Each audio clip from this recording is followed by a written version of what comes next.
المنتخب الجزائري لم يغير مقارنة بمباراة إسبانيا، يعني اللعب بنزعة هجومية والعمل على الاستحواذ على الكرة في وسط الميدان والانطلاقة في هذه الأثناء بالذات للمنتخب الجزائري بمعنوية كبيرة وبدعم جماهيري. الكل ينتظر عمر محمد رفيق أو زولياني. هو زولياني فوق العارضة الأفقية. كرة زولياني مرت بقليل فقط عن العارضة الأفقية للحارس مانو إلياس. هي أول محاولة جزائرية في هذه إعادة الكرة إلى الميدان. طويلة، الاسترجاع من قبل زاوي صلاح الدين. الانطلاقة من بالمعزوز يسدد ولكنها اصطدمت بأحد المدافعين فقلت قوة مباشرة ناحية بن معزوز محمد. هكذا كانت الانطلاقة من بن معزوز محمد.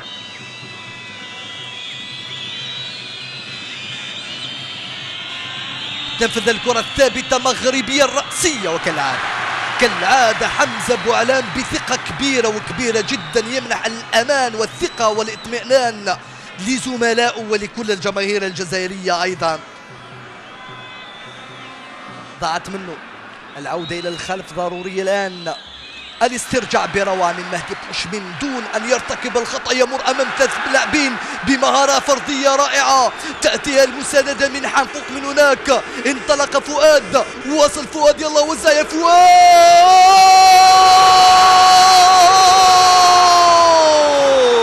أول أخطر فرصة في المباراة. العارضة الأفقية تتعاطف مع الحارس ماغولياس. بعد ذلك المقصية هكذا ابدع مهدي بوش من الوسط، استرجع الكرة، راوغ ثلاث مدافعين، مررها من هناك لزولياني. انطلق زولياني، مررها زولياني بالنيران الصديقة، كادت تدخل الكرة. بعد ذلك سيد غرارة، ولكن قبل ذلك الإعادة هكذا المقصية الرائعة جدا من بالمعزوز. فرصة حقيقية ضاعت للمنتخب الجزائري. بالمعزوز صراحة قام بما يجب أن يقوم به، ولكن الحارس كان محظوظا بتواجده في المكان المناسب وفي الوقت المناسب. كنت أتحدث عن تميز هذه الدورة بالنسبة للجزائر من الجانب التنظيمي، من جانب الحضور الجماهيري، من جانب المنشآت العالمية، ولكن أيضا متميزة بالميداليات، مع أول ذهبية في تاريخ الألعاب المتوسطية لرياضة المصارعة الجزائرية بفضل بشير سيد غرارة أمس. أول ذهبية أيضا في البادمنتون. صلاح الدين زاوي، المنعيد في الوسط، عمر محمد رفيق لزاوي. انطلق، توغل وراوغ، مررها لعمر رفيق. يلا يا عمر، أراد المراوغة وفتح الزاوية للتسديد، ولكن الرقابة كانت لصيقة. الخطر الجزائري لا زال متواصل، لا زال مستمر مع مهدي بوش. توغل، استباط، ضربة جزاء لا لا لا لا لا لا لا. كنت أعتقد بأنها ضربة جزاء. الحكم راوغني لما أشار بيده. أي معلش، لما لا في الشوط الثاني. هاي الإعادة، مهدي بوش توغل. شوط أول كان تكتيكي بالدرجة الأولى، الحذر من كلا الطرفين، حسابات التأهل وتفادي الإقصاء. التأهل للجزائر في حالة الفوز، والإقصاء للمنتخب المغربي في حالة طبعا الهزيمة. شوط أول يعلن عن نهايته الحكم أمير اللصيف. فالعناصر الوطنية قدمت ما عليها في هذه المرحلة في انتظار الشوط الثاني الذي يكون رصيدها 0. طبعا لن تتأل بشكل مباشر، ولكن حظوظها كبيرة لأن المنتخب المغربي يكون عنده نقطة وتبقى عنده إمكانية 3 نقاط. طبعا هي حسابات ولكن إن شاء الله لا ندخل فيها إطلاقا. كان المهندس فوز مولودية الجزائر بأول لقب إفريقي. أسماء كثيرة وكثيرة. المرحوم عبد الحميد كرمالي ساهم في فوز الجزائر بكأس إفريقيا عام 1990. عريبي طبعا سبق للمنتخبين وأن تواجها في أول دورة شاركت فيها الجزائر عام 1967. الفوز كان الجزائري 3-1. سجل عاشور الألماس وجمع للجزائر. تتنفذ حذاري صعبة والهدف الأول. صعبة والهدف الأول من إمضاء أنهار حمزة بكرة ثابتة. الرأسية والمتابعة والهدف الأول. هدف يأتي في بداية المباراة فقط. لا زال الوقت. لحظة تهاور من دفاع المنتخب الجزائري عثمان بخرسة ومسجل الهدف رقم 15. لدينا الوقت الكافي للعودة في المباراة. جمهور الجزائر الآن ينهض ويتفاعل. نلعب الدقيقة 54 من عمر المباراة. بن معزوز بالرأس كانت بعيدة على زولياني. صعبة خطيرة. يلا يلا يلا يلا يلا يلا يا حمزة بوعلام. مرة جانبية الكرة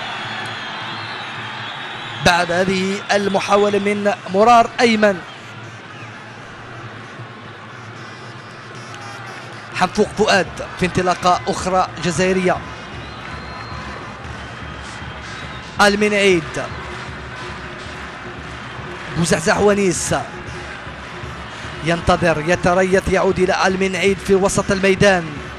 المن يلا يريد نفس النزعة الهجومية التي لعبت بها أمام منتخب إسبانيا. فيها الخطأ فيها الخطأ فيها الخطأ سيدي الحكم، لكنه يخلي اللعب يتواصل ويخلي هذه الهجمة تستمر. لكن لحسن حظ عودة دفاع المنتخب الجزائري. أنت يا حمزة بوعلام هذه اللقطة وهذه الكرة التي ستعيد العناصر الوطنية وتدخلهم في المباراة. هذا التصدي الحاسم مهم جدا بالنسبة للمنتخب الجزائري مثل ما تصدى في مباراة إسبانيا وحرم الإسبان من التسجيل. الآن يتصدى لكرة خطيرة بعد هذه الركنية. إن شاء الله كلام آخر من قبل المنتخب الجزائري. إن شاء الله كلام آخر من جانب المنتخب الجزائري. بعيدة كل البعد تخرج إلى ضربة مرمى لصالح النخبة الوطنية. لم تصل مغربية في الوسط. مهدي بوشي دخل يقطع هذه الكرة ثم تأتي المساندة من بوناصر. مهدي بوشي الآن أمامه في المساعدة زاوي صلاح الدين اللي يطلب الكرة. يسترجع زولياني. يلا يا زولياني. سدد زولياني ولكن تجد الحارس ماغولياس الجزائري في ألعاب البحر الأبيض المتوسط ب5 أهداف. ابن مدينة روسيكادا. مخالفة أيضا لصالح المنتخب الجزائري. لا الأمور واضحة. أصبحنا نلعب ضد المنتخب وضد الوقت وضد أشياء أخرى.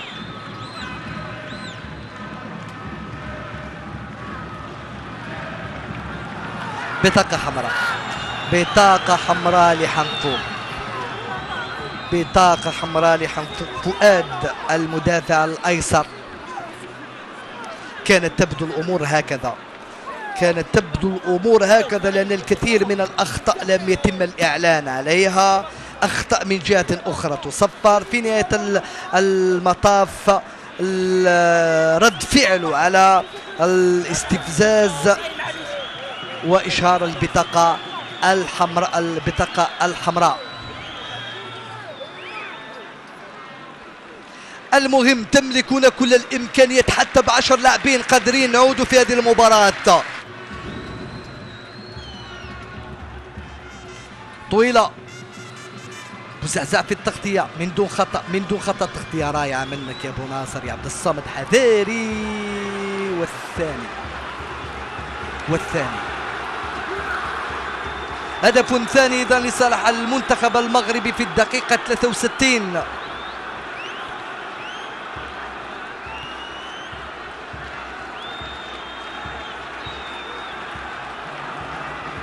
طبعا خروج حنفوق فؤاد على الجهة اليسرى خلى الفراغ وترك الفراغ.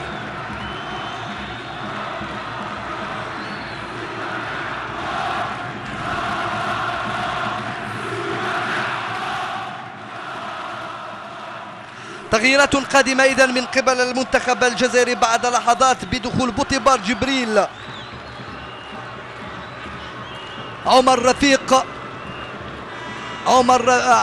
رفيق في تنفيذ هذه المخالفة، ينفذها مباشرة ويدخل الحارس. نذكر أيضا جمهورنا الرياضي الكريم بأنه في اليوم الثاني الجزائر كانت في تصدرت الترتيب.